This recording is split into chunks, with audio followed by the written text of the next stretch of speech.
Hello everyone. Um, Thank you for joining us for our webinar on the topic of socio-medical norms regarding children's gender/sex. My name is Hedi Viterbo. I'm a senior lecturer at Queen Mary University of London, and I'm also the director of the Childhood Law and Policy Network, or CLPN, which is delighted to host this webinar as part of a series on social discourses and practices regarding children's bodies. I'd also like to thank Michelle and Maham for helping us with this webinar. And just to let you all know that the webinar is being recorded and might be posted online. So in terms of our format today, we will be having a panel discussion. I'll present our speakers shortly, and then we'll reserve some time for questions and answers. So throughout the discussion, feel free to post your questions in the Q&A section. You can see a Q&A button at the bottom of your screen, and I'll collect them later and pose them to our speakers. So we have a fantastic panel today. Our first speaker is Georgiann Davis, who's an associate professor of sociology and criminology at the University of New Mexico. She's an intersex scholar and activist whose research, teaching, and activism are at the intersection of medical violence and feminist theories. Her first award-winning book, Contesting Intersex: The Dubious Diagnosis, was published by New York University Press in 2015. Her co-authored textbook, Social Statistics for a Diverse Society, has come out in 9 editions so far.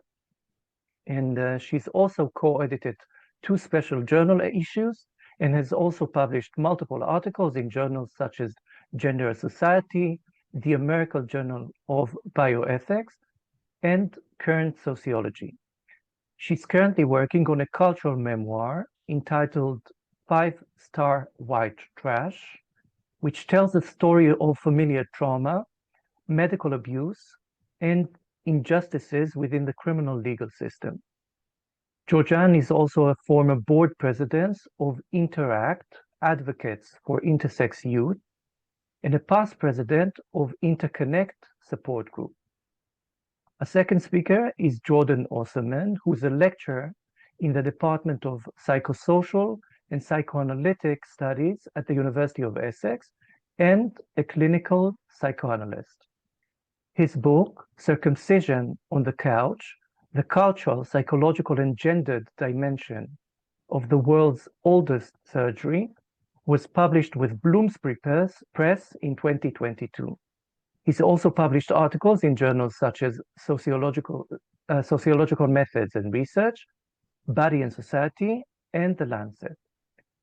Jordan's current ethnographic research investigates the role of time for clinicians who worked at a public youth gender clinic in the UK as part of a project funded by the Wellcome Trust.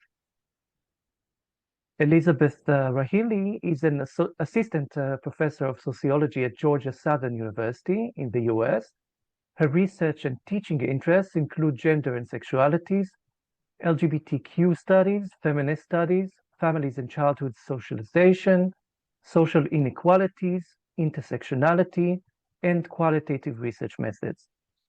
Among her publications is the book Trans-Affirmative Parenting: Raising Kids Across the Gender Spectrum, which was published by NYU Press in 2020. And Elizabeth has also published articles in journals such as Gender and Society, Discourse and Society, and Sociological Inquiry. As per usual, whatever is said in this webinar reflects the views of the speakers and not necessarily those of their institutions. Since we may have a diverse audience, it may be helpful to start by clarifying some basic terms that our speakers will be using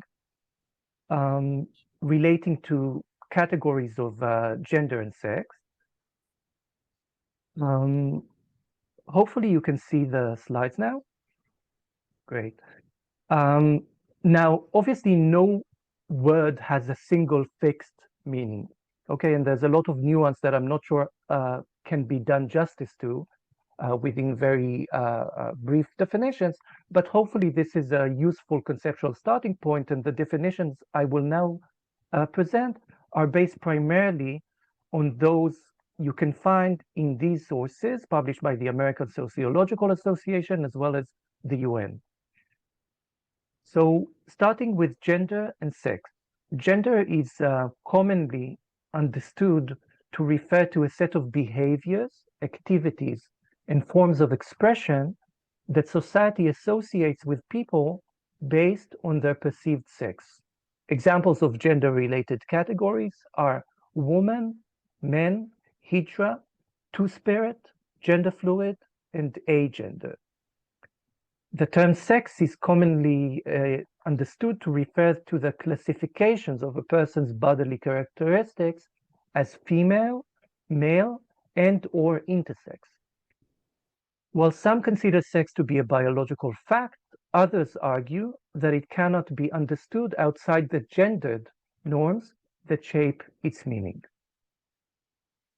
Now, the term gender identity refers to a person's sense of their own gender, which may or may not align with the sex they were assigned at birth. So specifically, transgender or trans is a term referring to people whose gender identity is different from the sex they were assigned at birth, where cisgender or cis refers to people whose gender identity aligns with the sex they were assigned at birth. As for the term intersex, it commonly refers to people who are born with physical sex characteristics, such as sexual anatomy, reproductive organs, or hormonal or chromosomal patterns that don't fit dominant definitions of male or female bodies. In contrast, endosex is a term referring to people born with physical sex characteristics that do fit typical definitions of male or female bodies. So hopefully that's a useful, albeit an inevitably crude starting point. And now we can turn to the panel discussion. So Michelle, if you can post the first question we'll be discussing.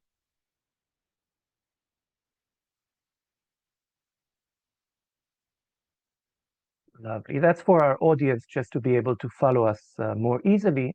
And the question, as you can see, is a broad one that can help us kick off the discussion and understand where each of you is coming to these issues from. And the question is, what aspects of social or medical norms regarding children's gender/sex have you examined in your own research? And also, what drew you to study these issues? So maybe we can start with Georgiann, if you can unmute yourself and tell us a bit about that. Sure.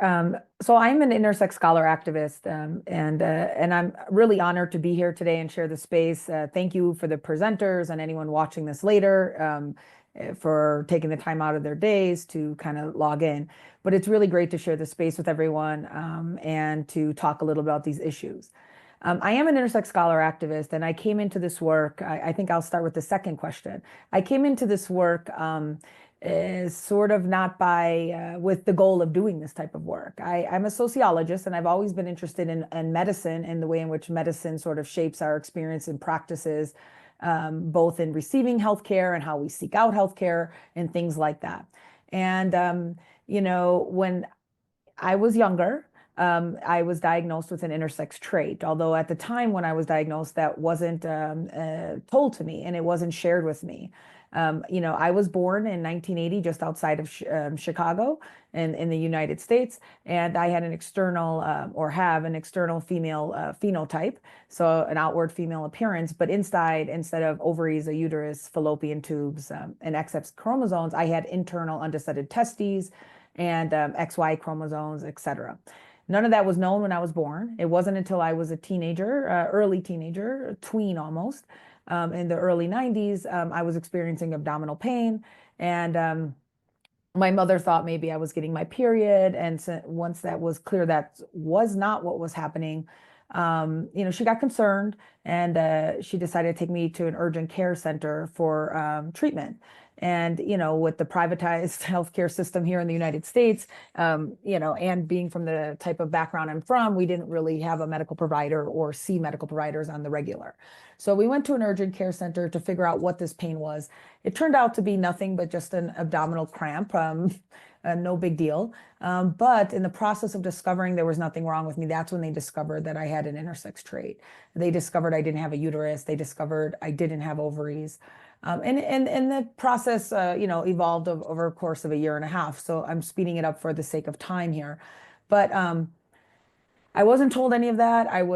That diagnosis was withheld from me, and I didn't discover it until years and years later, until I obtained my own medical records, and decided to kind of go through that and see what it was. And I was told I had ovarian cancer, so I thought I'd be a responsible young adult and obtain my records. And when I sought out new providers. And it was in that moment that I realized everything that I thought I knew about my body was crumbling around me, and that I was lied to and all of that. And it was pretty traumatic, as you might imagine, to discover that. And medical providers, parents, people you see as societal superheroes lying to you, so on and so forth. So I, threw those records away, never wanted to engage in it. But then I found my way into sociology, and was interested in those medical sort of inequalities that I mentioned a moment ago, patient-provider interactions. And I never thought I would study intersex, because I didn't even myself want to engage with what it meant to be intersex, or my past or my experiences. And it wasn't until I got to my PhD program, sitting in a feminist theory class, sitting around where everyone was talking about issues of intersex from some articles that we were assigned to read, that and people were theorizing about intersex, and nothing bad, nothing problematic, but like, PhD students like to do, they were theorizing, conceptualizing it, and talking about it. And here I had this big dark secret of my own, and it was sort of a comfortable space to talk about it. Part, I was probably at a point in my life I was ready to talk about it, and I decided to sort of share first with close friends, and decided to write the seminar paper on that topic. But again, no interest in pursuing a PhD or doing any research on this.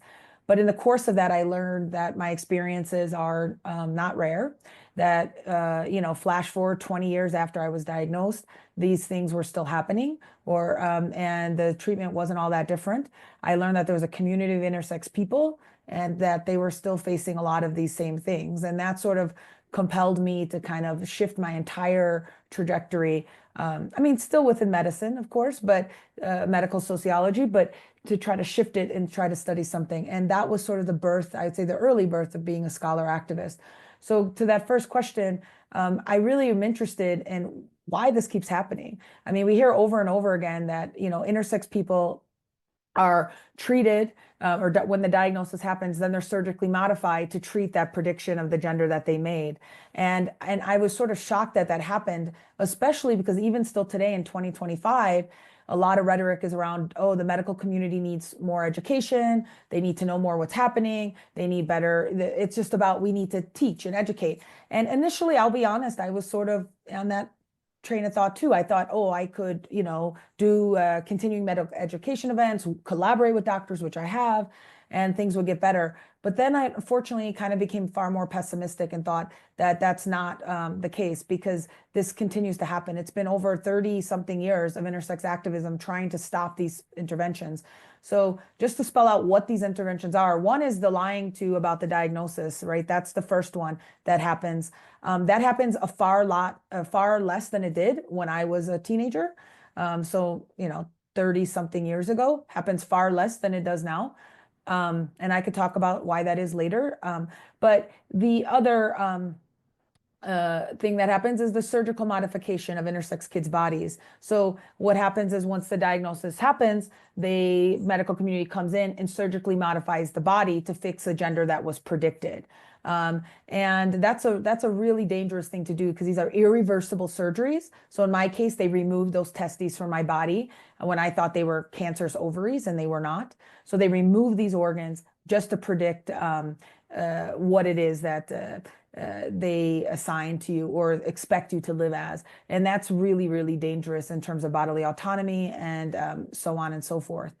And those things happen. And then, of course, it creates a lot of harm and both emotional, physical in many cases for many people who have certain surgeries. So that's what drew me to study these issues. And that's these issues of what I explore is like, why are children disregarded in their bodily autonomy? Why is it just thrown away? And why is there so much reluctance of the medical community to respond to or admit the mistakes that they've made and modify them to do better medicine? Thank you very much, Georgiann, for sharing that powerful experience account with us. I suspect the issue of autonomy, even though it plays out so differently in the context of intersex and trans kids, will probably come up in different forms throughout our discussion, because it is relevant in different ways to both discussions, and also what you were so powerfully sharing with us in terms of the voice of the child. We're focusing on children specifically, although we're talking about broader issues. The voice of the child, the participation of the child, the agency of the child. We'll be talking about broader theoretical and practical issues as well, but already these are some themes we may want to highlight. Maybe we can go by order of surnames. Jordan, that puts you next. Sure. So thank you again for inviting me and our esteemed guests as well. I'm really pleased to be here, really excited about the conversations we're going to have. Just to say a little bit about my own background and work and interest in these areas. So I come from a sort of the funny discipline of psychoanalysis, although I also have an interest in gender and sexuality studies and sociology. So hopefully we'll find some overlaps. And my academic research kind of began with, relevant to this event, to my work on circumcision, on the practice of male circumcision. And this was something that kind of interested me at first, many years ago, when I kind of first encountered anti-circumcision protesters, people who were opposed to the practice of routine male circumcision and saw it as a kind of violation of bodily autonomy, as a form of mutilation. And I was intrigued by the movement. And I also wanted to kind of put it into conversation with some of my kind of learning and research in the world of psychoanalysis. The field of psychoanalysis has this kind of idea, or at least some versions of psychoanalysis has this idea that there's something about human sexuality that is particularly culturally mediated, is particularly related to language and culture and that kind of thing, a bit more so than the rest of the animal kingdom. And as a result, humans have a kind of necessity to symbolically register sexuality and sexual difference. And so I was kind of thinking through, and I ended up writing about circumcision as a cultural practice, a ritual practice, why so many different cultures around the world might have picked up this idea, why they might have practiced it, and what it might have to do with some kind of cultural imperative to symbolize, in some sense, sexuality and sexual difference, but also the ways in which it fails to do that, or might show up the instability of gender and sexuality. And so I was interested in ways that circumcision rituals can both be seen as something that affirm someone's masculinity or manhood, or can serve as a kind of rite of passage into becoming a man, but at the same time might be viewed by others as somehow a kind of feminizing procedure, or a castrating procedure, in different kinds of discourses and views around the practice. So I was kind of interested in that stuff. And I should say, I also had a critical perspective on both people who support and who oppose the practice. I was kind of trying to think about all of the fantasies that get projected onto this practice and the way it kind of serves as a sort of receptacle for all kinds of ideas about sexuality and gender. That being said, I should say, and maybe we'll get a chance to talk about this, I have had some intersex scholars point out to me that there are some maybe ways that I neglected to think about bodily autonomy that intersex kind of thinking brings to the fore, particularly when circumcision is practiced on a child who doesn't have the ability to consent. So that's kind of something I'm interested in thinking about further. but that was the circumcision work. And now, more recently, I've been working on a project that has involved field research with the now closed Gender Identity Development Service at the Tavistock, which was the UK's used to be the only kind of public health service for young people questioning their gender or pursuing transition. And I've been interested particularly over there with how the clinicians have dealt with the tremendous pressures they've faced around waiting lists, around public scrutiny, and the sort of and time, essentially. And alongside that, I guess, questions around what are the sort of cultural anxieties around gender and gender transition right now, and how does that get sort of projected onto the young people who go there for care, but also how do clinicians kind of manage all of these pressures in trying to provide some kind of service, which now has actually been shut down. So yeah, that's just a quick overview. I'd be happy to kind of go into more detail as we carry on. Thank you very much, Jordan. Elizabeth?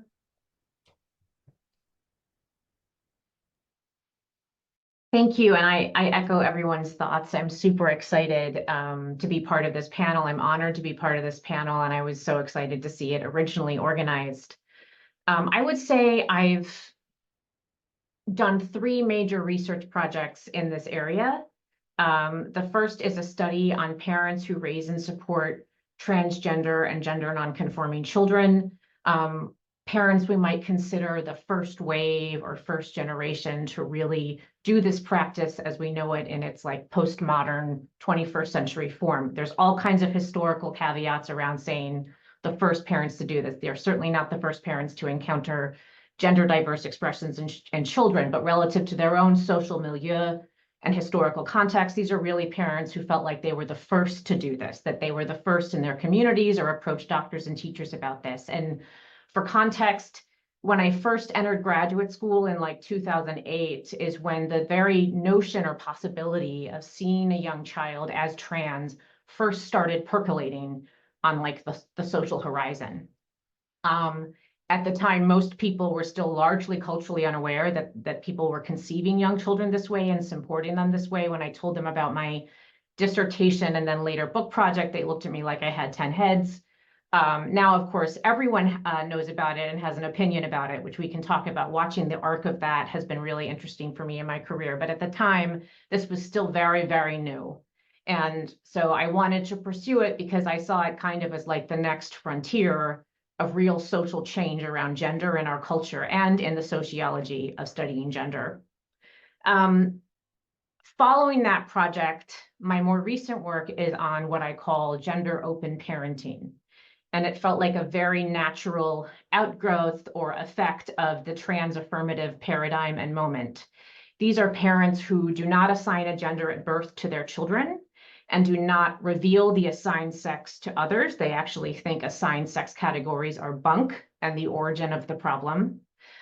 Use they, them pronouns for the children until they can start expressing their own sense of gender, and parent inclusively in terms of the toys and clothes and activities the child has access to.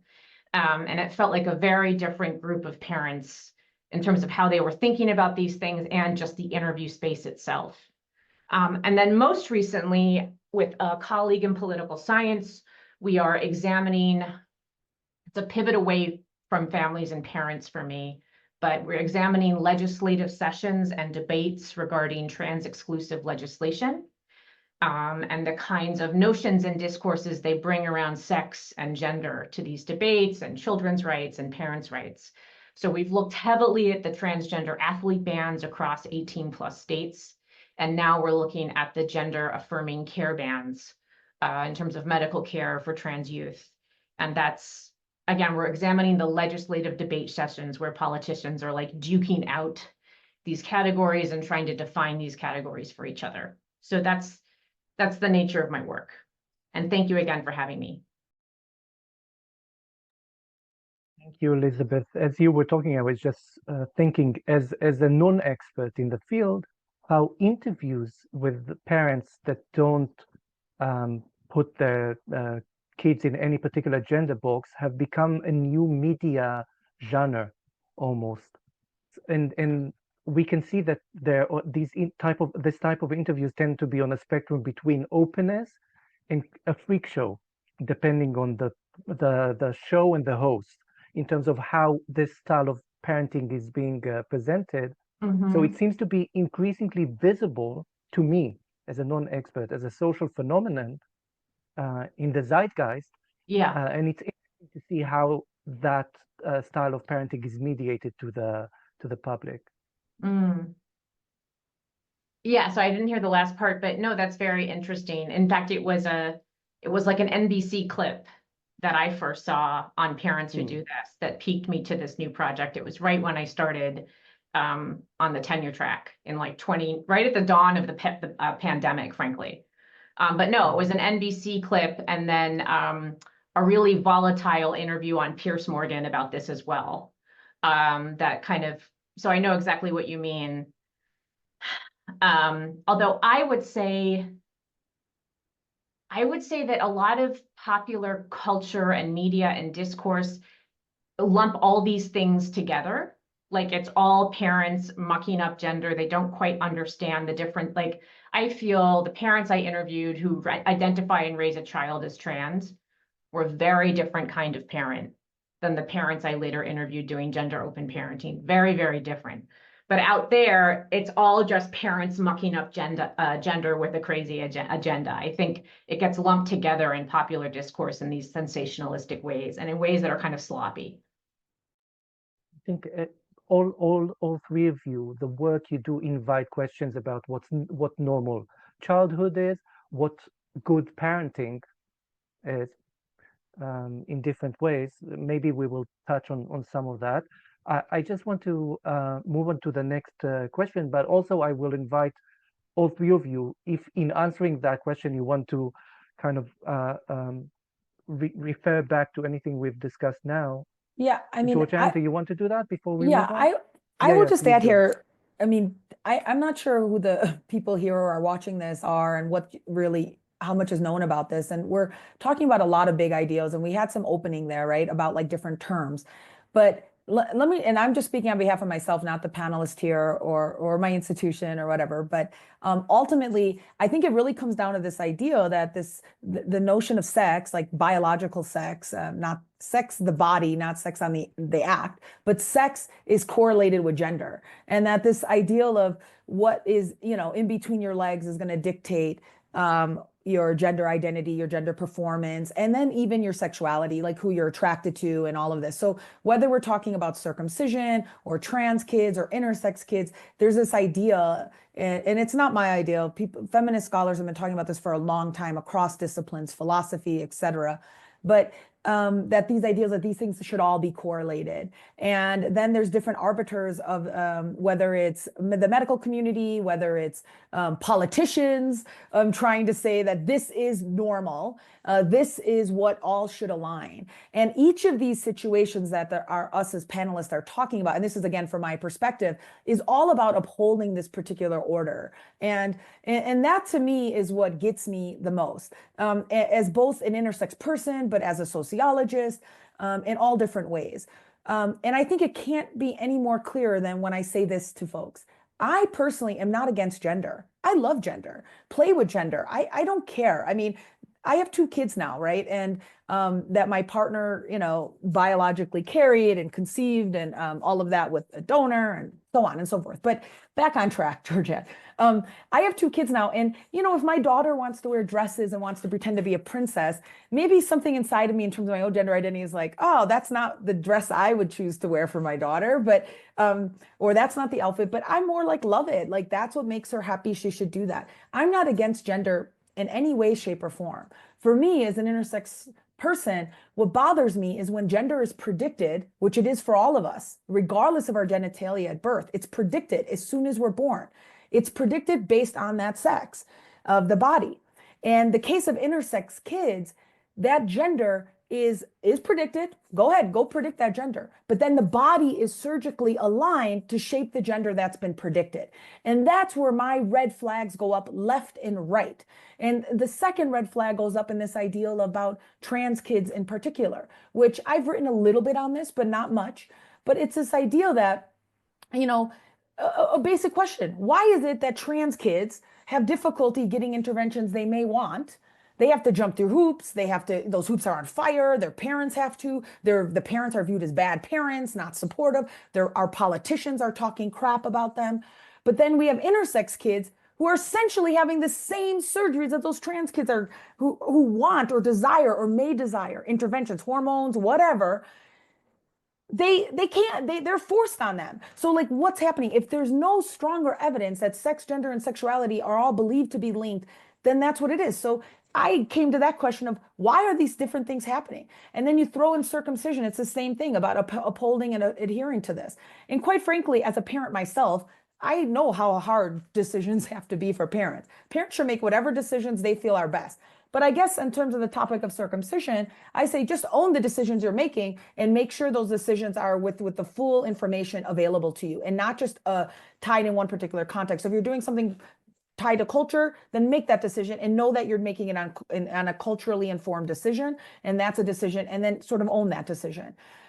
So I think those three things all are connected to me, and I think that's a very elementary or 101 level way of explaining it, but I think that sort of helps the conversation along. And I know my other panelists want to say something, so I'll stop. Thanks. Thank you so much for that intervention, Georgiann, because actually it leads us very nicely to the next question, which in a sense we've already started discussing. Maybe we can see that second slide. Thanks, Michelle.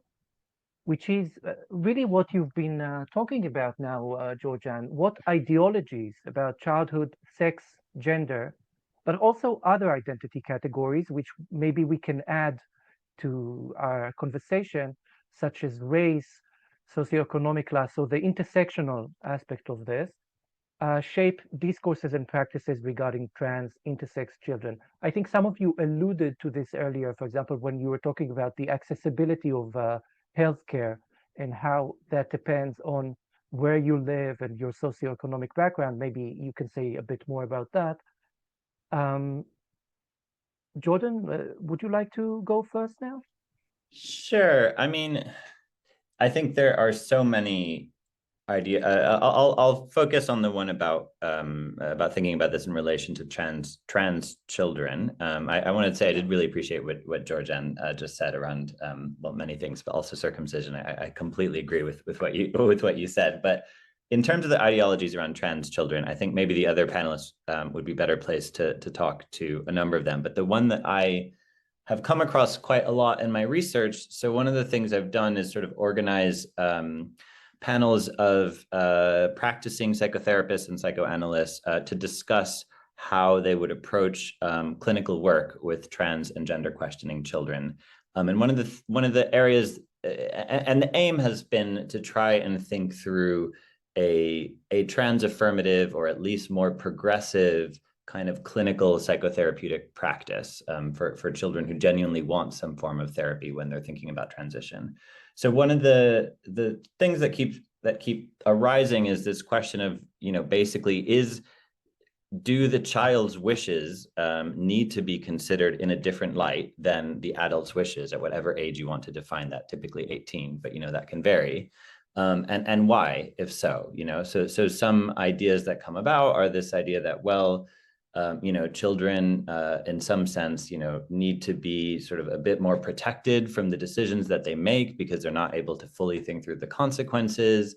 Children need, some more freedom to make mistakes that before, sort of life-altering decisions are made, all of that kind of stuff. And then, of course, some people saying, particularly trans children have to jump through so many hoops already in order to get the kind of care that they very clearly state that they want, that by the time that they end up seeing a medical professional, any kind of further questioning that they're subjected to is just a form of gatekeeping. So I guess what I would say is there's a question about the child's relationship to time that comes up over and over again, and a kind of ideology, you could say, about the sort of child being in a more suspended or needing to be placed in a more suspended present, needing to be kind of protected from decisions that will affect their future. That gets kind of, you could say, particularly placed on the trans or gender questioning child. And I guess, one of the things I've been interested in is what would a genuinely, in a world in which we didn't have very harmful ideals about gender, what would, and we didn't have all these barriers to access and underfunding and all this kind of stuff, what would a sort of genuinely trans affirmative clinical practice offer young people? And would that differ at all from what it offers adults, right? Would there be more assessments or the same amount of assessments? What would those assessments look like? What would the questions entail? That kind of thing. And I do think that, that there's there's genuine room for debate and difference on that, but it becomes very, very difficult to explore because the world we live in now is one in which there's such a kind of strong gender critical agenda, which essentially either openly or covertly opposes young people accessing gender affirming care at all, that it then becomes hard to think about what would this care look like in an ideal world. Not sure if that fully answered the question, but those are the kinds of things I've been trying to work through and think about. I think it's also very interesting to think about it through the temporal dimension you were talking about, because I'm thinking back to what Georgiann was talking about, the stark differences between these different concepts. So the temporality in relation to trans kids, you say that they live within a suspended time, whereas what we see in context of both circumcision and differently intersex kids is this need for early intervention. So it's an expedited time. And I think that tells us something about the temporality of gender, but also about the temporalities of childhood, which are not consistent. We know that early intervention is a theme in how our society thinks about childhood. So the need to intervene and save children before it's too late. But we also know that there are these contexts where childhood does need to be prolonged in order, for example, to prolong the innocence and dependence of childhood. So maybe there are broader social dynamics there that are pulling in different directions, or maybe there are just double standards, and maybe both. Elizabeth, do you want to chip in? Yeah, I mean, I think that's so interesting. And I just want to jump in. When Jordan was talking, I was thinking about how when I was studying these parent advocacy communities, the mantra around puberty blockers was it's a pause button. It buys you time. And I think it was kind of like a way to assuage people that you're not making any decisions yet. You're just pressing pause and you're giving you and the kid a few extra years to make this decision. And that is such a radically different approach than early intervention of intersex kids and circumcision. It's really interesting. And I think this ties into one of the other questions, but I think that people are so scared of, quote, getting it wrong, as if there's a right or wrong answer in the future that's already been preset for you. And can we track backwards correctly? My interviews were consumed with that fear of what if we got it wrong? And so the pause button was like really appealing of a notion. And it's interesting, Jordan, because I feel like some of the panic coming out right now from clinicians and practitioners does not actually speak to gatekeeping. The story they're spinning is actually we've opened all the gates way too much, and we've kind of jumped the shark on the clinical assessment, and we're letting too many through, so to speak, that aren't really trans. And so I'm, one interest I have in this panel today is how do we think through what we know of is the usual paradigm of gatekeeping and coming from a place of no and resistance until we absolutely are sure, with this other narrative that's being spun by like world-leading clinicians in this field who are saying way too many of these kids are getting passed through problematically. And the floodgates have, we've failed to apply enough gates. So, like how do we manage those different stories? And one is getting a lot of traction too, right? It's convincing a lot of people. So that kind of also interests me. Yeah, just one thing quickly, if I could jump in to say, is I do think something that came up in a lot of interviews I did with clinicians was that that metaphor of the puberty blocker as a pressing pause was unfortunately, not the most useful one, right? Because everybody knows that it's not possible to press pause on life. And so even though you could justify puberty blockers for many other reasons, that one became quite unhelpful for many people, because it's not exactly, what that medication does, even if it might be useful for many other reasons. Yeah, I mean, I used to admittedly be more of an apologist for medical providers earlier on in my research. And I've been studying this for, I don't know, 15 years. I've lost track. Yeah, I don't know, whatever, a while now. And I used to be more of an apologist, co-authored with them, worked, and maybe it's my own optimistic sort of sense of self, like, hey, we can work on this together. They just need more education, more conversation. We can do better together. And honestly, I've gotten sort of exhausted from that and sort of got burned out. And I think that's just not the case anymore. I feel that there's just about upholding these particular ideologies that I said, but in the very simplistic way, that sex, gender, and sexuality all need to be aligned. And any deviation from that is an important kind of give them the right to sort of go in and uphold those ideologies. And while at the forefront, at least in US politics right now, is, our, presidential administration all over these ideologies, I mean, the medical profession has been doing much of the same. I mean, and if you read any historical work on gender and bodies, I mean, these arbiters that just went back and forth between politics and sometimes work hand in hand, right? Politicians, government, law, medicine, all these powerful institutions sort of shaping these particular ideas. So it's interesting that there's a desire to sort of slow it down in one context and oh, we want to get it right, but then completely disregard what is right for intersex kids. And to me, what's even more alarming is that we're talking about a lot of the same clinics. And admittedly, I'm talking in particular in the US, but I think in the global north, these are the same clinics that are treating these folks. So what that just tells me is that it's so much about the power of those ideologies. I interviewed so many medical clinicians who were intersex experts that talked about this kid has a sex. And once we find what their true, in quotes, sex is, then we can accurately predict their gender.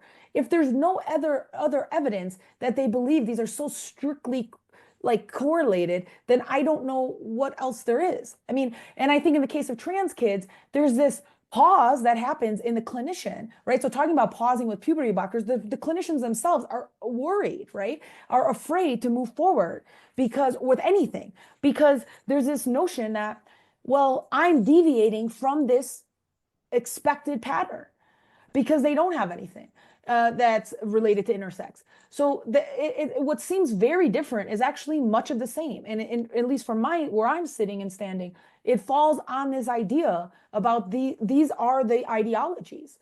And it even goes to circumcision, which I've done the least amount of work on and even thinking about. But it does tie into this very neatly. It's this ideal about what's going to happen. And as soon as I do have a child with a penis, one anyway, and when the child's born, they're immediately asked, like, do you want to do the circumcision where now? And they're a little more flexible based on decisions, but anytime there's any sort of medical visit, they always want to bring it back to the decision that I made or we made as a parent.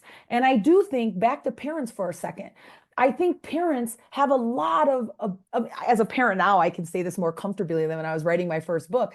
I of course want my child to be happy and healthy. And as soon as I realize something is not, or I feel something could be in quotes wrong, then I want immediate fixes to whatever it is that's wrong. And because that's my child. So if it's a scrape on the knee, I want a Band-Aid. I want to know if that's going to scar, is much mundane issues, or I don't know, cosmetic issues, whatever. Maybe it's silly, but what I also know as a parent now firsthand is that medical providers have the ability to minimize parental anxieties or concerns versus to heighten them. So, when there's something wrong, I speak to my provider, and my provider can say, this is just normal. It's fine. It's okay. So they have this birthmark. It's cool. Chill out. They might scar. Who cares? Like you can minimize it, or you can and heighten the parental anxiety. And in my own research, talking to parents of intersex kids, what I learned is that parents act quickly. And I'm not surprised, as I said, as a parent, when you get the diagnosis, you want to act quickly. Oh, my child has testes and they shouldn't? Take them out. But then what I've learned is they later express decisional regret. They regret those decisions because they didn't have all of the information at the time available to them. They didn't know that this was not necessary. They didn't know that maybe they could wait. And they didn't know that. And with circumcision, I know there's a lot more conversation about at least many people can do a little bit more research before they make their decision. And of course they still have to own that decision, but they can make those decisions and at least have a little more knowledge of its contestation around it. Like, should we do it? Should we not do it? What should you do? And it's a little bit more informed, maybe not arguably, at least like some activists would say not enough, but regardless, I think there's a little bit more discussion there. But yeah, you tell me my child's sick, I'm going to say, well, when can you do the surgery, or when can you fix this immediately? So the doctor set up this emergency, and then the parents respond in an emergency fashion. And I think that's what happens in many cases. And one last thing, and like with the trans experience, I think I just want to, because it hasn't been said yet, by the time they reach a clinician, I think Georgiann mentioned this briefly, they've been thinking about this for a long time, whether you're talking about adults or kids. It's not like, if I have a 4-year-old and a 2-year-old, if the 4-year-old says something that makes me think, oh, they are trans, it's not like tomorrow I take them to a gender affirming clinic. I mean, it's been a long process, like both in the home and then in with the pediatrician. So by the time they get there, and that's where the gatekeeping, I think, is theorized, at least by a lot of trans activists. By the time you get there, whether you're an adult or a kid, you kind of thought a lot about this. And I think that's the problem. You can't even probably get an appointment immediately. So it's not a passing thing that happens in the lives of parents and children. Right. I mean, thanks for saying that. And that's one of the things that's kind of like bugging me about the discourse right now, is that you would think, based on the way people are talking, you would think a kid picks up a Barbie and the next day the parent has the kid in the doctor's office. That is not how it works. And, you know, Georgiann, I totally appreciate what you were speaking to about a parent wants a quick fix. But when it comes to questioning the gender of your kid, the parents in my book were so hand-wringing. I mean, this was years and years of sleepless nights and deliberations about what is going on here. Is this a thing? I mean, diary logs and entries of every observation and conversation. The parents were trying to log and track these expressions from the kid. I mean, this was I cannot imagine a more methodical, deliberative, conscientious approach than the parents and the clinicians I spoke to regarding these trans kids. And so right now, when we have clinicians saying, whoa, whoa, whoa, whoa, whoa, we've jumped the shark, we're getting out of control, that is not at all with my empirical experience in the field, which was a far more overwrought, deliberative process, years in the making, right? So, I mean, these parents would tell you their child has been expressing themselves in gender diverse ways since they could first speak, but they're not talking to a clinician until like 8 or 10 years old.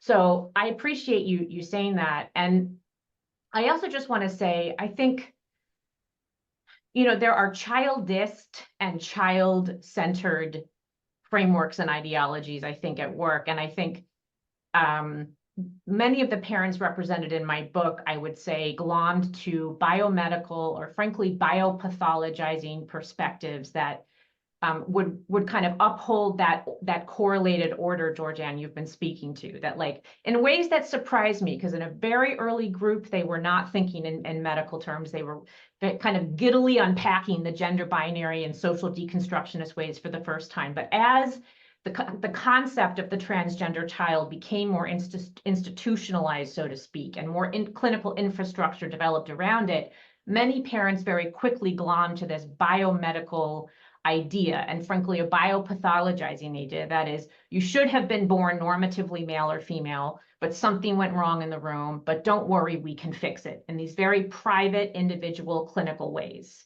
And, you know, as I was encountering it, I worry about the wider critique around the binary that gets lost with these narratives. But even so, even in that, these parents were fundamentally honoring the idea that a young child knows what they're talking about and deserves that voice and agency and authority. And I see that very much in the gender open parenting. Like, children should not be just silently ignored. These are individual persons in their own right who deserve their own voice in their gender. And the people who are pushing back on some of these affirmative parenting paradigms are coming from a childist place. That is, you couldn't possibly know what you're talking about. How could you give a 4-year-old this much authority? Why would you let them carry this much, agency in the early childhood period. So childist versus child-centered discourses, I think, are really at play. I would argue maybe more than LGBTQIA advocacy platforms and rights developments. I would say this, how we view the child as a speaking agent or not, I think is really determining how people think about this stuff. Yeah, go ahead, Jordan.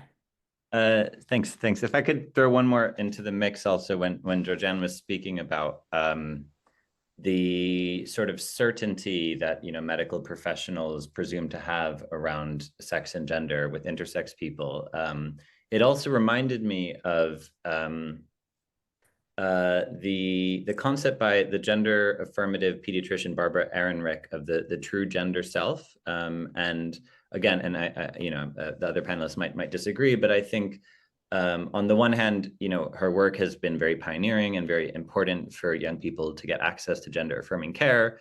On the other hand, that concept is it's an essentialist concept essentially, which is this idea that you sort of can unpeel the layers of a child's experience until you get to their true gender or their core gender self, which is this kind of fixed thing, somewhere inside of them.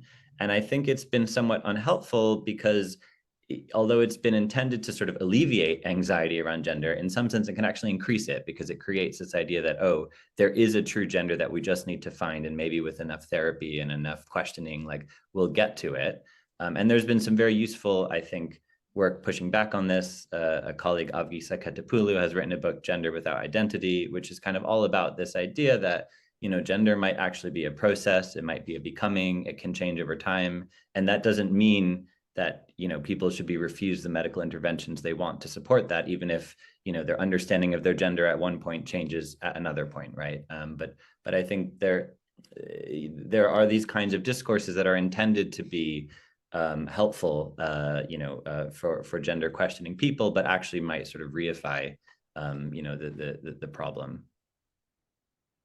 Yeah, no, for sure. I mean, so many medical providers I interviewed talked about finding a true gender of the intersex kid to be able to make their gender recommendation. So two things on this I want to note is one is there's a lot of debate that happens in these teen meetings that these medical providers, there'll be a psychiatrist or psychologist who has the least voice, quite frankly, but then a urological surgeon, there'll be an endocrinologist, and they have these team meetings and other providers too, geneticists that will sort of debate an individual case before they make that recommendation to the parents. And what's scary there, I think, for the parents is that they don't know that it's heavily debated about which way to go, because the reality is that true gender is just not, that doesn't exist. And I could be comical here and talk about, I visited, various places in the world, traveling, and I'm like, oh, that's an interesting way to do that gender, or this is an interesting way to do that. Oh, wait, you're not queer? You're not what? Like, what?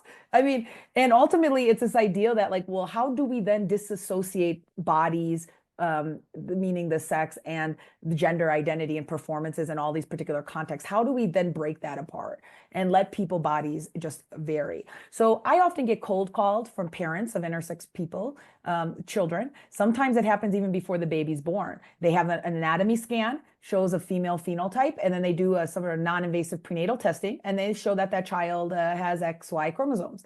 So they do some Googling, and then they find me, and they confuse me for a medical expert, which I'm not. But then they reach out to me, and then usually I talk to them, and they say things like, "I'm glad you're normal." And when I explain I have an intersex, I'm like, "Oh, please, dear, I'm not normal. I have so many things messed up in my life, but I'm not normal." But they're like, no, yeah, I know what you mean.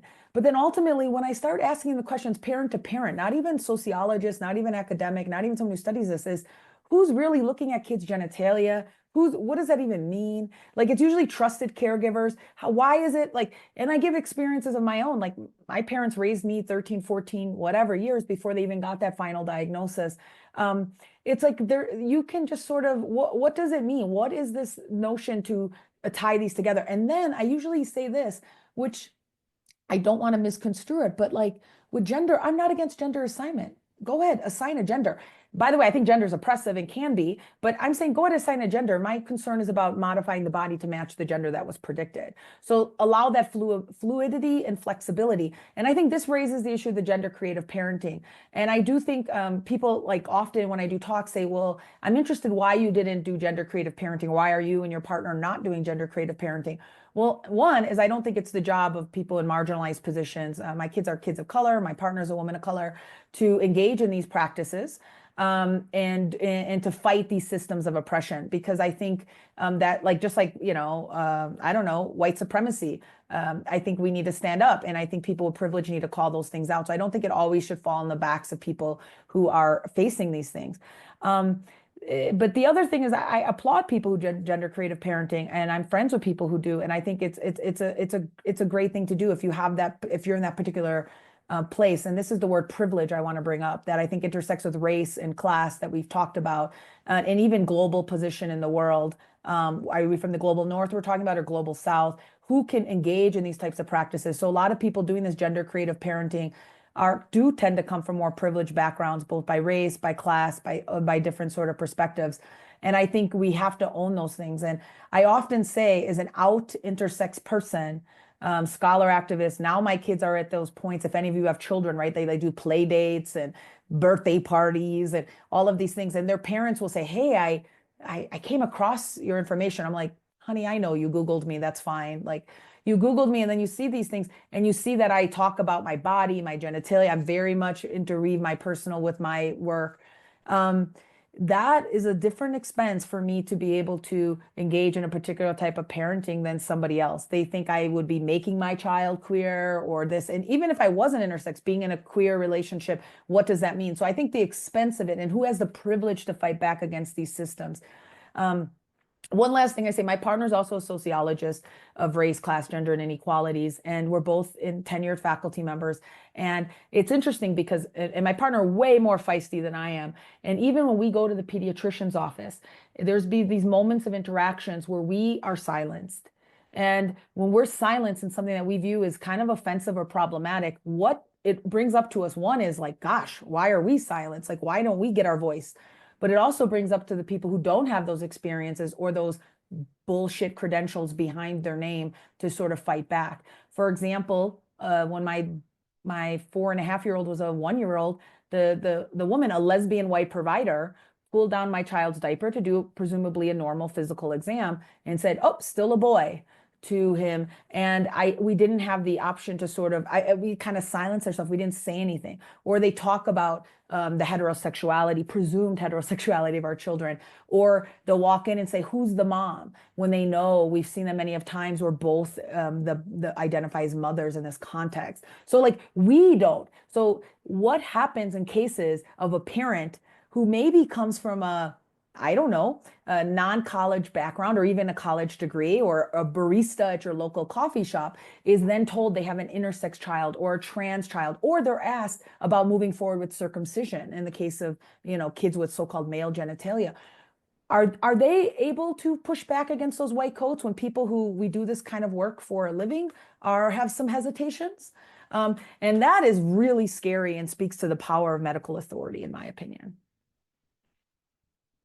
Yeah, I mean, so yeah, I mean, what you were speaking about, Georgiann, I mean, those experiences sound horrifying, and you know, you're absolutely right. I think to underline, like, if you struggle to push back on them, you know, what might other people be dealing with as well.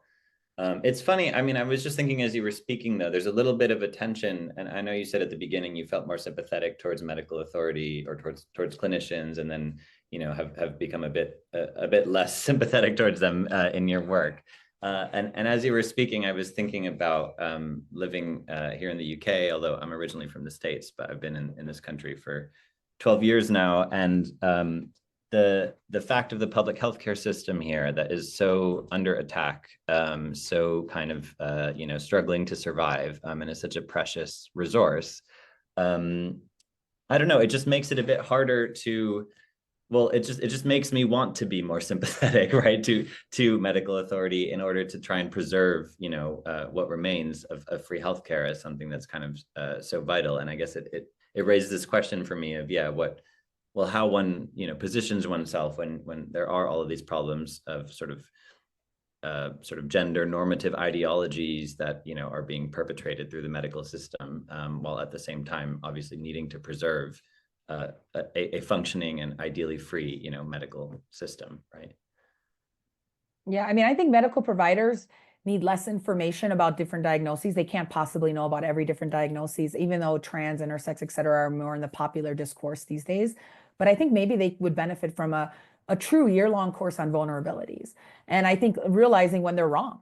And I think it's okay. I mean, look back at their histories. I mean, I'm wrong as a person. I'm not, and when I say this, I'm not putting myself on a pedestal. I excuse the recording, but fuck up all the time in life. I mean, and I think acknowledging that, and as a profession and a discipline and things that we've done incorrectly, and or we made harm and we caused harm, perhaps unintentionally, but as we know, intent doesn't matter. But then we can look back and say it. So initially, I was way more sympathetic because I thought, yes, we're going to see a change. We're going to see a shift.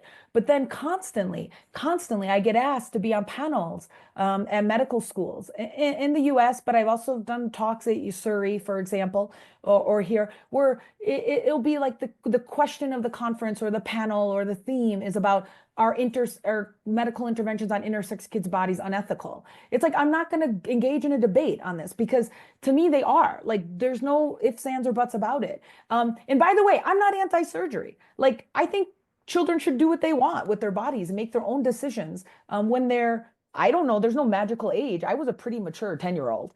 And people ask me, would you have made that decision for yourself about, I don't know, sterilizing yourself, taking out your testes? I don't know, honestly, because I didn't have that choice, but that's the key there.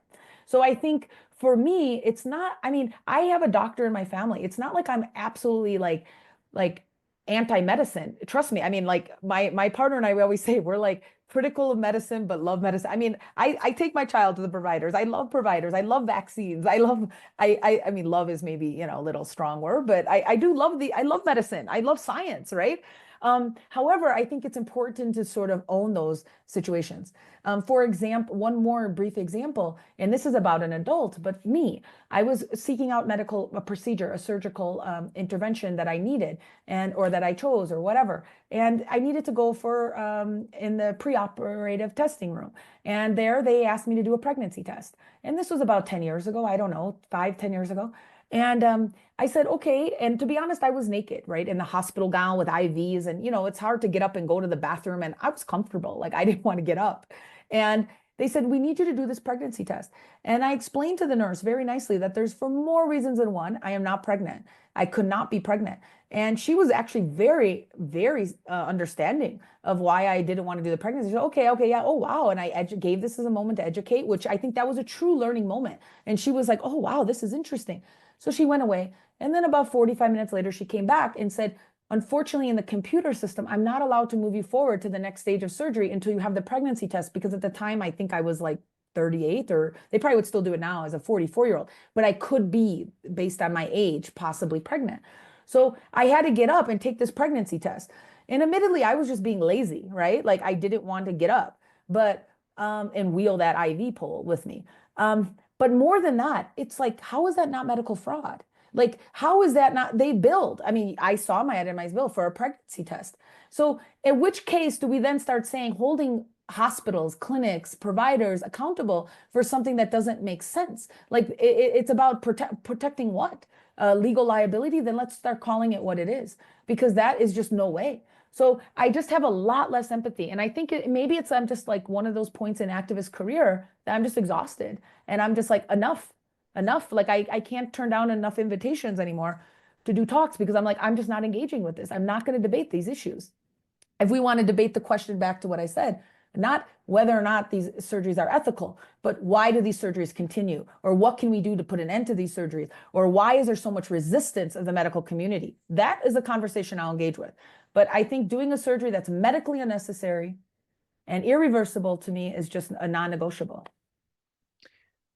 Just one thing this does remind me of in terms of the circumcision stuff is, you know, I frustrated readers of my book, however many few there were, by not taking an explicitly for or against kind of stance on circumcision. But what I do say, and I think resonates with what you were saying about, you know, the importance of owning your decision, right? Is that, having looked at a lot of the medical literature around circumcision, there's a cultural divide between American pediatricians who tend to think the benefits outweigh the cons, and the rest of the world, particularly, or at least the sort of global North, who tend to argue that it's medically unnecessary to do it in a routine way. And what you often find, and I say this as a Jewish person, is that many people who feel some desire to practice circumcision for cultural reasons, who might feel some kind of guilt if they weren't going to practice it on their child because it was done to them and it was done in previous generations, all of that kind of stuff. They'll lean on whatever medical explanation is the most convenient. So like, oh, well, the literature says it's more beneficial. When that evidence might be kind of weak, right? And I think it can be a slightly pernicious way to avoid just owning, what it is you actually want to do, which is, to affirm a kind of cultural practice, which might be controversial, which your child might actually be very upset about, but nevertheless, you've made the choice, to do. And I do think it would be more helpful, right, if in all of these different areas, the decisions that are made are sort of owned rather than sort of pushed to, other kind of explanations that are a bit disingenuous, right? If I can jump in briefly, thank you all for all of those really insightful comments. Just to remind our audience, we have roughly 15 minutes left. Time flies. This is really fascinating. If anyone wants to put any comments or questions in the Q&A, whenever, just do that and we'll reply as soon as we see a question or comment there. Otherwise, I also wanted to add to our discussion, I don't necessarily want to start a new question because I feel like we have a lot we can discuss already.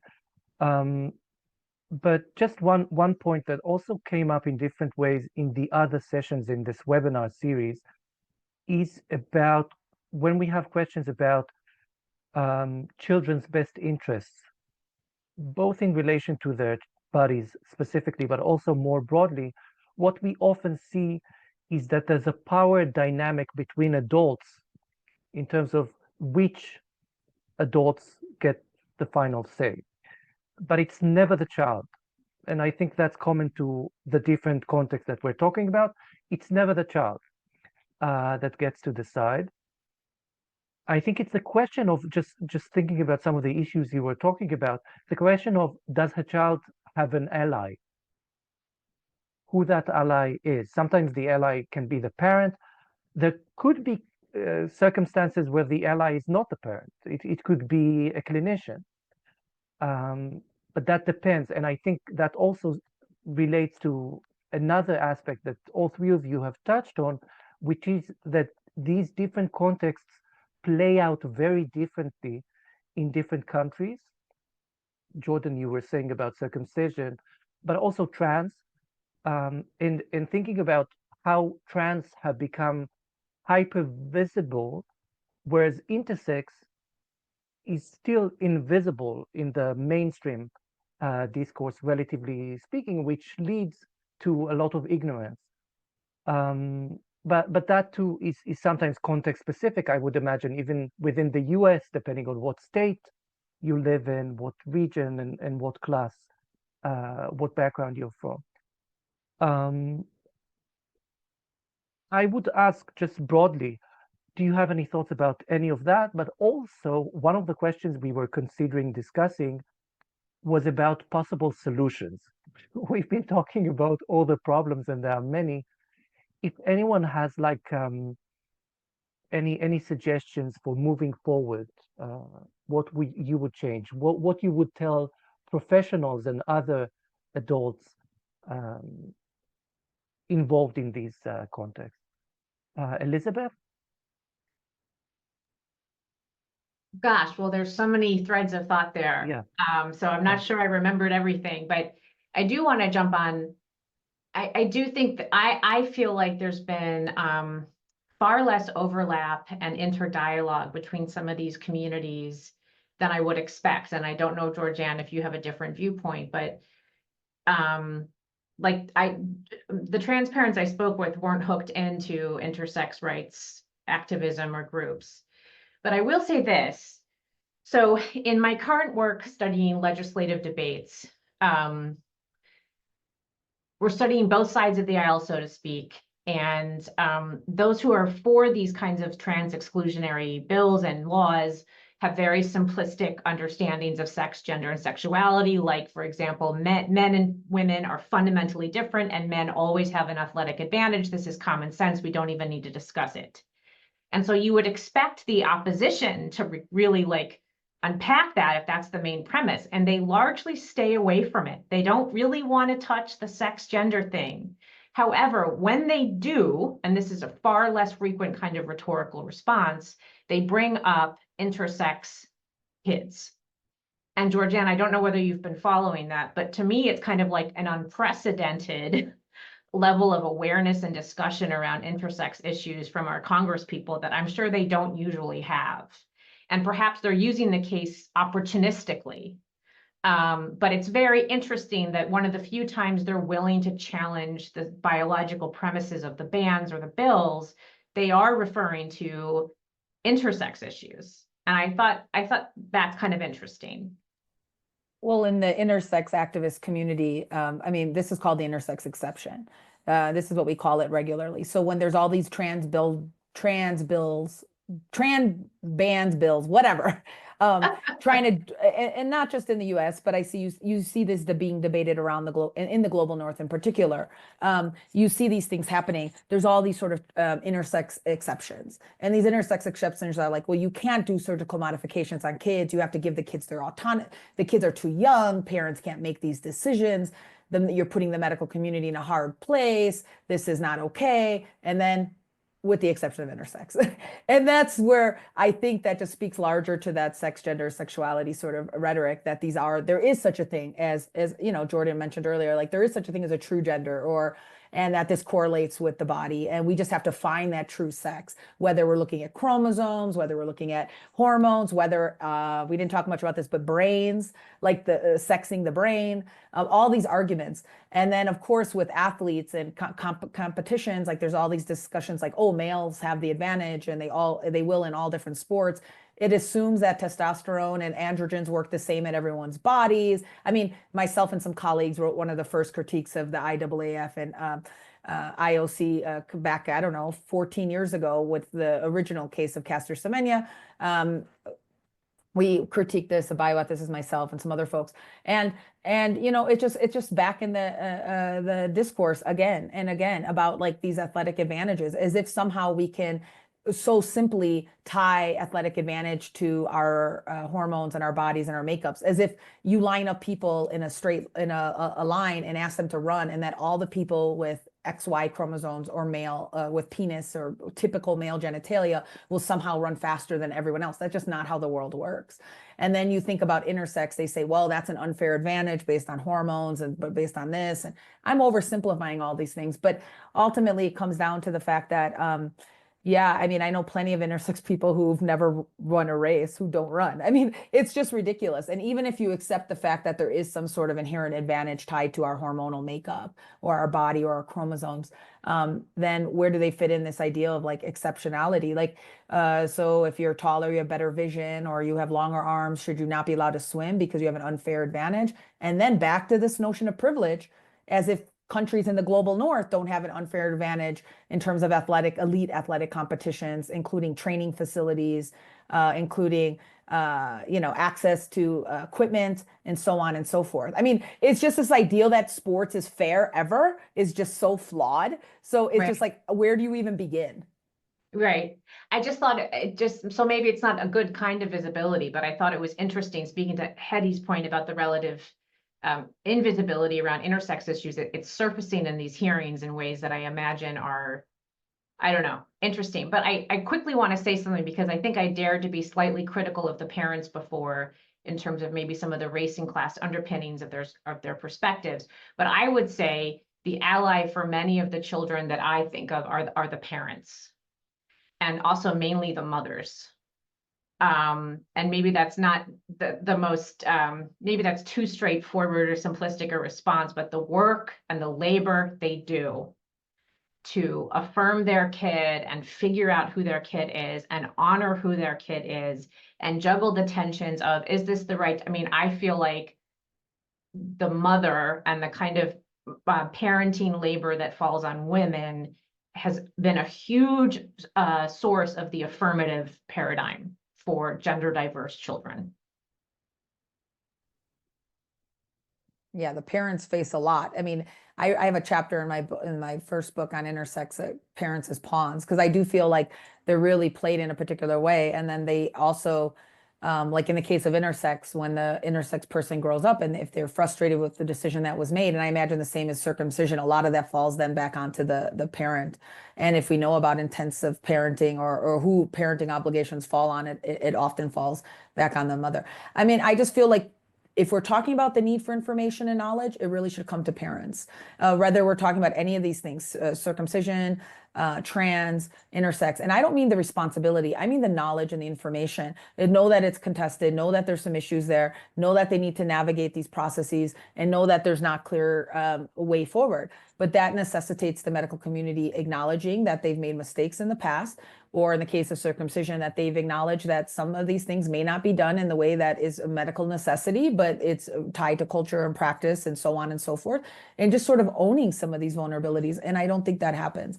I did mention earlier, and I want to end or just say this too, that people realize, in the case of intersex, there's been little change about what's been happening. Kids are still operated on regularly, and despite all this political conversations around two sexes and maintaining they're still operated on every day.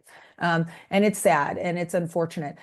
The one thing that has changed is about the lies and the deception, in particular about, the children, if they're, enough where they can maybe a tween or something, they are often more likely to be told their diagnosis. And it's not withheld from them in the same way. And a lot of times people will applaud this as progress, and I don't. I think the big reason for this change has to do with technology, and not technology on the person knowing their own information, but something like portals that we all have access to, medical portals and health. So we can log in and get the records right away. So parents are no longer deceived in the same way. So this is not necessarily a move of change in a positive direction by the medical community, but the medical community had to respond to this and had to be more open about the diagnosis and the diagnosis deception because of technology. And because, I mean, you get a blood test, you get an email, your blood test is ready. And I think these things in the most simplistic way have made the intervention, and it hasn't been the medical community trying to make progress. Thank you. As we're nearing the end, Georgiann, do you want to add anything? I mean, just a quick reflection on this, and it's maybe moving a little bit away from the subject of children, but just that last point about technology, I think it is a really interesting and kind of ambivalent thing that as medical technology is becoming so much more advanced and so much more quote unquote democratized, like the idea of you get your blood test result on your phone, or all of these kind of privatized services that encourage you to test your blood for all kinds of things that you would not normally test for, and all kinds of forms of biohacking. And I just listened to like a 3-hour podcast the other day about a man who underwent a voluntary leg lengthening surgery to make himself taller. I think as all of these kinds of things proliferate, one of the concerns I have is that responsibility becomes very individualized, that we have a kind of increasingly neoliberal healthcare system where people feel that, any regret they may feel for the medical decisions they make are entirely their fault and have nothing to do with, the wider social system, medical community, ideology, norms, all of that kind of stuff. And so I just think it's something to be wary of. Is, on the one hand, yeah, we're getting access to medical information in a way that can be quite useful and maybe have some positive effects in terms of not lying about things like one's, intersex condition. But on the other hand, yeah, I'm kind of concerned about sort of how individualized these things are becoming. A very interesting point, especially because autonomy was so central to everything we've been talking about. It's a question of how do we conceptualize autonomy, not necessarily in very narrow neoliberal terms. Elizabeth, did you want to add? Well, I don't know if we have any questions in the chat, but not at the moment. Okay. Yeah, so I know we just have, but I have more questions about this than answers. I know we ran out of time, but it's one, we talked about medical clinicians, we've talked about parents, we've talked about politicians, but we haven't really talked about teachers. And I really feel for them right now. I think that they can be a major ally for youth. However, I feel like they're kind of collateral damage in some of the political wars going on around these issues, because on the one hand, they want to honor and respect the student and what the student is saying about pronouns and name and identity, but they're facing parents' right activists and school boards who are saying, we're going to fire you if you honor and respect this person's identity and autonomy. And I don't have any answers, but I feel for them right now. I feel they're caught in the crosshairs about, you know, fundamental notions of respecting the students in your room and respecting the diversity of students in your room, but then people coming to get them for doing this. So that's another group that I have in my mind right now, both in terms of allies to these youth, but also, you know, pawns in these culture wars, if you will, or these political debates right now. You know, what's interesting though is, and I have a benefit of having like an in-house sociologist that we argue and debate ideas all the time. It's good for intellectual sort of growth, but it's bad for sometimes partnership because we fight nonstop about issues. But my partner has a new book coming out by Macmillan St. Martin's called Slow Violence, and about, I think it's called like Uncovering the Dark Truths of the American Classroom, something like that. We both have our books coming out in August. But ultimately, what they talk about are these like societal superheroes, both teachers and drawing on things like doctors and so on and so forth, but how they're believed to be a particular way, and then ultimately how they actually are maybe protected in many different contexts from these sort of or viewed differently, like their actions. So to put it in context is, I think in the U.S. context, for example, the majority of teachers, based on a Pew Research study, are you know, supporters of the conservative right and Donald Trump supporters in terms of the younger generations, which is very much against what you would think based on teacher unions in this country. And then you see these particular ideologies come into the classroom and how the teachers themselves engage in things like bullying around disability, or treating kids differently about differences, or in particular Black and brown kids, but also queer kids, fat kids, and I say that in a fat positive way, but these different dimensions, and they put this particular spotlight on these children. So I do think teachers, like doctors, I think like you know, teachers and doctors, I'll stay there. Parents are a different camp. I think they're in a very difficult place because of these particular critiques that are coming from them and so on and so forth. But how then do they take those critiques and then sort of grow with them, as opposed to just sort of moving forward and reenacting the same harm that these kids are experiencing in other different contexts in their lives? And I don't know. I don't have the answers to that, but I do think I think another thread of all this is children are very devalued in society, right? Like their voices are not really included or valued or appreciated. And I think maybe that's also more reason why we should talk to children, and why we should sit down and talk to kids and about their own views and opinions. And I think you know, ethics, research ethics aside, is that really protecting the kids, or is that harming the kids further because we don't have an opportunity to sit down and ask them what their thoughts are and what their views are?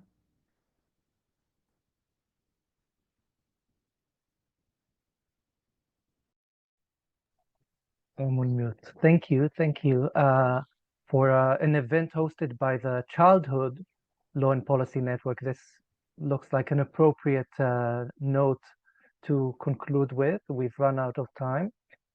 Can I thank all three of you again, Georgiann, Elizabeth, and Jordan? I've learned a lot. This has been very interesting. And thank you to our audience also for joining us.